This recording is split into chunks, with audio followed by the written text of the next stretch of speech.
नमस्कार, मैं हूं अंजलि और आप देख रहे हैं BNN न्यूज।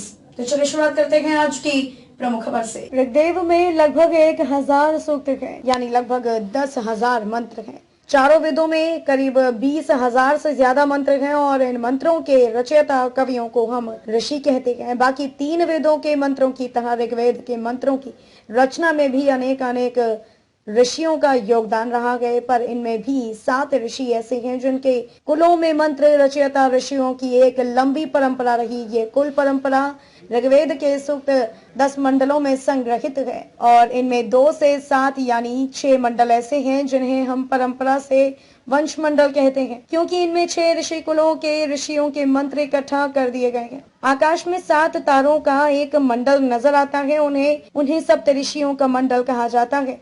उक्त मंडल के तारों के नाम भारत के महान 7 संतों के नाम पर ही रखे गए हैं। वेदों में उक्त मंडल की स्थिति, गति, दूरी और विस्तार की विस्तृत चर्चा मिलती है। प्रत्येक मनवंतर में अलग अलग सप्त ऋषि हुए हैं। यहाँ प्रस्तुत है वैवस्वत मनु के काल के सप्त ऋषियों का परिचय। ऋषि वशिष्ठ को कौन नहीं जानता, ये दशरथ के 4 पुत्रों के गुरु थे। वशिष्ठ के कहने पर दशरथ ने अपने 4 पुत्रों को ऋषि विश्वामित्र के साथ आश्रम में राक्षसों का वध करने के लिए भेज दिया था। कामधेनु गाय के लिए वशिष्ठ और विश्वामित्र में युद्ध भी हुआ था। वशिष्ठ ने राजसत्ता पर अंकुश का विचार दिया तो उन्हीं के कुल के मैत्रवर्ण वशिष्ठ ने सरस्वती नदी के किनारे 100 सूक्त एक साथ रचकर नया इतिहास बनाया। दूसरे महान ऋषि मंत्र शक्ति के ज्ञाता और स्वर्ग निर्माता विश्वामित्र।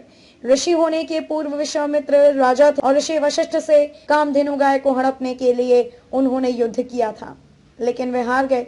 इस हार ने ही उन्हें घोर तपस्या के लिए प्रेरित किया। विश्वामित्र की तपस्या और मेनका द्वारा उनकी तपस्या भंग करने की कथा जगत प्रसिद्ध है।